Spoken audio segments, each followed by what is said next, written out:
Welcome back to my channel. मैं doctor Sanju. आज की वीडियो में जानने वाले हैं हर्पिस इन्फेक्शन के बारे में। तो ये इन्फेक्शन जो होता है वायरल इन्फेक्शन है। ये दो टाइप के इन्फेक्शन होते हैं, HSV1 एंड HSV2। तो HSV1 जो इन्फेक्शन होता है जनरली आपकी बॉडी के अपर पार्ट्स में इम्पैक्ट करता है और HSV2 होता है आपके बॉडी के लोअर पार्ट्स में इम्पैक्ट करता है। तो जो ये बॉडी के पार्ट्स में डिफरेंट जगह पर इम्पैक्ट करता है, ये एक स्किन डिजीज़ के फॉर्म में आपको इम्पैक्ट करेगा, साथ ही साथ आपके म्यूकस में भी इम्पैक्ट करता है। तो स्किन प्लस म्यूकस में ये इम्पैक्ट करने वाला वायरल डिजीज़ के बारे में जानते हैं। तो सबसे पहले इसमें देखिए, आपके माउथ के अराउंड अगर इम्पैक्ट कर रहा है तो इसे लेबियल हर्पिस बोलते हैं, और जेनाइटल पे अगर कर रहा है तो जेनाइटल हर्पिस बोलते हैं। तो जनरली मैं दो टाइप्स का बताई, HSV1 एंड HSV2। जो HSV1 होता है बॉडी के अपर पार्ट्स में इम्पैक्ट करता है, और HSV2 होता है तो लोअर बॉडी के पार्ट्स में इम्पैक्ट करता है, जैसे कि जेनाइटल। लेकिन ज़रूरी नहीं है कि ये इन्फेक्शन HSV1 ऊपर ही करेगा और HSV2 नीचे ही करेगा। ये दोनों क्रॉस ओवर हो सकते हैं, यानी कि HSV2 ऊपर भी इन्फेक्शन कर सकता है और साथ ही साथ HSV1 नीचे भी इन्फेक्शन कर सकता है। तो ये क्या होता है और इसका कारण क्या होता है? तो ये इन्फेक्शन जो होता है, छोटे छोटे दाने, पानी भरा दाना इकट्ठे बंच में मिलेंगे, ग्रुप में इकट्ठे एक बंच जैसा, मतलब गुच्छा जैसा मिलेगा, और जगह जगह पे, मतलब जैसे कि आपके माउथ के पास हो सकते हैं इकट्ठे छोटे छोटे दाने पानी भरा, या फिर आपके फिंगर पे हो सकते हैं, आपके बॉडी के ट्रंक एरिया में हो सकते हैं, या सिर में हो सकते हैं, साथ ही साथ जेनाइटल पे हो सकते हैं। तो ये बॉडी के डिफरेंट पार्ट्स में भी हो सकते हैं। इसका इलाज अगर प्रॉपर तरीके से नहीं करेंगे तो ये इन्फेक्शन फ्यूचर में ये आपके लेटेंट रह जाता है, यानी कि आपके बॉडी में नर्व में इन्फेक्शन छुप जाता है और फ्यूचर में कुछ सालों बाद आपको जो है प्रॉब्लम क्रिएट करता है, यानी कि आपके नर्व पे इम्पैक्ट करता है। आपके फेस में ट्राइजेमिनल नर्व होता है, वहाँ पे इम्पैक्ट कर सकता है, आपके बॉडी में स्पाइनल में इम्पैक्ट कर सकता है, साथ साथ हेड में इम्पैक्ट कर सकता है और आँखों में इम्पैक्ट कर सकता है। तो ये जो है हम लोग जाने HSV1 और HSV2 हर्पिस इन्फेक्शन के बारे में। तो इसमें सिम्टम्स क्या क्या आएंगे? जैसे लक्षण जो होता है, जनरली लक्षण एसिम्टोमेटिक होते हैं, बट हाँ इसमें पेनफुल होते हैं। छोटे छोटे दाने क्लस्टर जैसा छोटे छोटे दाने बंच में मिलेंगे, गुच्छे में मिलेंगे, और ये कुछ हफ्तों में ठीक भी हो जाते हैं, और कुछ हफ्ते में ठीक नहीं हुए तो आगे कॉम्प्लिकेशन का फॉर्म ले लेते हैं, यानी कि आगे दिक्कत कर सकते हैं।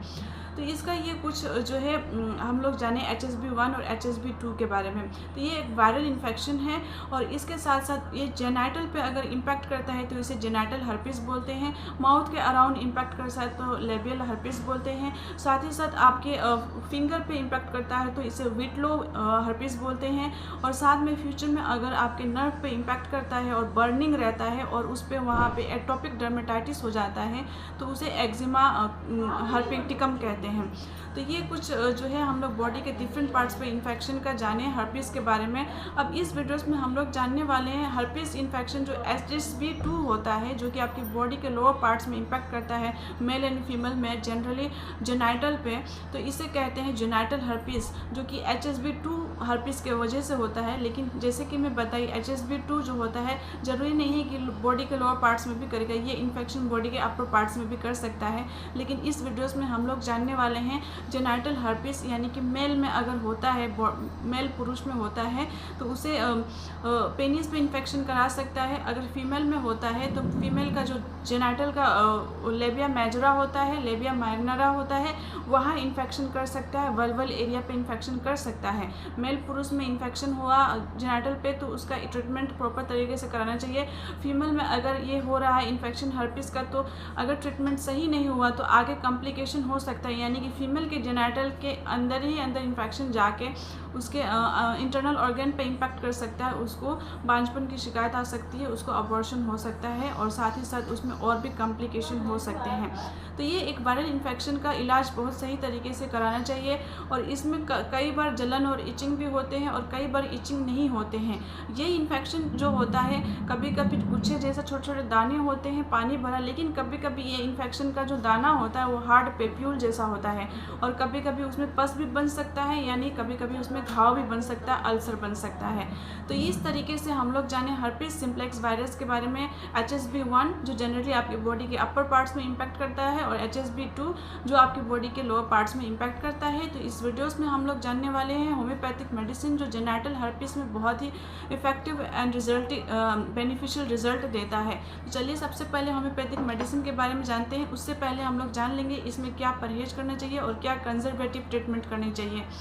परहेज़ में जो है कुछ आपको जो हार्मफुल टॉक्सिक होते हैं उसको अवॉइड करना चाहिए, न्यूट्रिशियस डाइट लेना चाहिए और आपके मैनेजमेंट में जो है हाइजीन मेंटेन करना चाहिए और साथ ही साथ आपके जो ट्रीटमेंट होना चाहिए एक रूट कॉज जो कारण होता है वहाँ उस तरीके से उसका इलाज करना चाहिए, मेन कॉज जो होता है उसका इलाज करना चाहिए। अदरवाइज़ ये बार बार इन्फेक्शन होते रहेगा। जब तक आप इस हर्पीस इन्फेक्शन का वायरस को आप अच्छे तरीके से ट्रीट नहीं कर लेंगे तो वहाँ पे फंगल इन्फेक्शन हो सकते हैं, वहाँ पे एक्जिमा हो सकता है, अदर डिजीज़ हो सकती हैं और मिल के बहुत बड़ा बीमारी क्रिएट कर सकता है।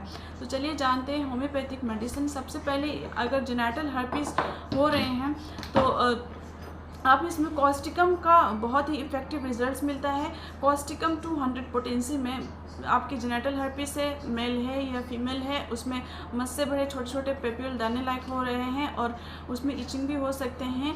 तो कॉस्टिकम बहुत ही इफ़ेक्टिव मेडिसिन है और इसको 200 में पोटेंसी में जनरली उसको सजेस्ट किया जाता है और इसमें रिजल्ट्स जो है अगर स्लो हो रहे हैं तो आपके डॉक्टर बताएंगे इसके हायर डोजेस भी जा सकते हैं, लेकिन कॉस्टिकम बहुत ही इफ़ेक्टिव एंड बेनिफिशियल रिजल्ट्स देता है। नेक्स्ट मेडिसिन की बात करें, ग्राफाइटिस बहुत ही इफ़ेक्टिव मेडिसिन है। जब उसमें पस बन जाता है, चिपचिपा पदार्थ निकलता है, स्टिकी डिस्चार्ज होता है, तो ग्राफाइटिस 200 पोटेंसी में बहुत ही इफ़ेक्टिव मेडिसिन है। इसके डोजेस आपके डॉक्टर बताएंगे। इसको रिपीटली नहीं लेना होता है, आप इसके गैप दे के लेना पड़ता है। तो ग्राफाइटिस बहुत ही इफ़ेक्टिव मेडिसिन है। नेक्स्ट मेडिसिन की बात करें, आर्सेनिक एल्बम, जहाँ बर्निंग हो, इचिंग हो और साथ ही साथ जलन के साथ साथ आपको इचिंग भी रहते हैं और जलन होते हैं, तो आर्सेनिक एल्बम बहुत ही इफेक्टिव मेडिसिन है। 30 पोटेंसी से स्टार्ट करेंगे एंड फर्दर उसका हायर पोटेंसी जाएंगे अगर आपके डॉक्टर्स बताएंगे according to the symptoms. Next medicine की बात करें, पेट्रोलियम को 200 पोटेंसी में लेंगे, सजेस्ट करेंगे, आपके डॉक्टर बताएंगे कैसे लेना है। बार बार रिपीटेड हर्पीस इन्फेक्शन हो रहा है और उसमें आप ग्रुप वाइज इन्फेक्शन फैलते जा रहे हैं और तो ये पेट्रोलियम बहुत ही इफेक्टिव मेडिसिन है। स्किन रफ हो रहे हैं तो पेट्रोलियम बहुत ही अच्छा वर्क करता है। एसिडम नाइट्रिकम, जहाँ पे छोटे छोटे दाने हैं और पेनफुल हो रहे हैं, तो बहुत ही इफेक्टिव मेडिसिन है। इसको 30 पोटेंसी में स्टार्ट करेंगे। नेक्स्ट मेडिसिन की बात करें, नेट्राम्यूर बहुत ही इफेक्टिव मेडिसिन है। आपके स्किन पे इन्फेक्शन है, स्किन डिजीज है, साथ ही साथ आपके बहुत ही सॉल्ट डिज़ायर है और हर्पीस इन्फेक्शन का छोटे छोटे दाने बने हैं, इचिंग हो रहे हैं, ब्लीडिंग हो रहे हैं, तो भी काफ़ी हेल्पफुल है, बेनिफिशियल है। इसके लक्षण अगर आपको मैच करते हैं तो बहुत ही बेनिफिशियल रिजल्ट्स मिलते हैं। तो हर्पीस इन्फेक्शन एक वायरल इन्फेक्शन है, इसे ज़रूरी है कि आप इसे प्रॉपर इलाज कराएं, इसका ट्रीटमेंट करें, क्योंकि ये इन्फेक्शन फ्यूचर में जाके कॉम्प्लिकेशन क्रिएट कर सकता है, जैसे कि मैं इस वीडियोस में बताई हूँ। और साथ ही साथ इसका कुछ इन्वेस्टिगेशन आप करा सकते हैं।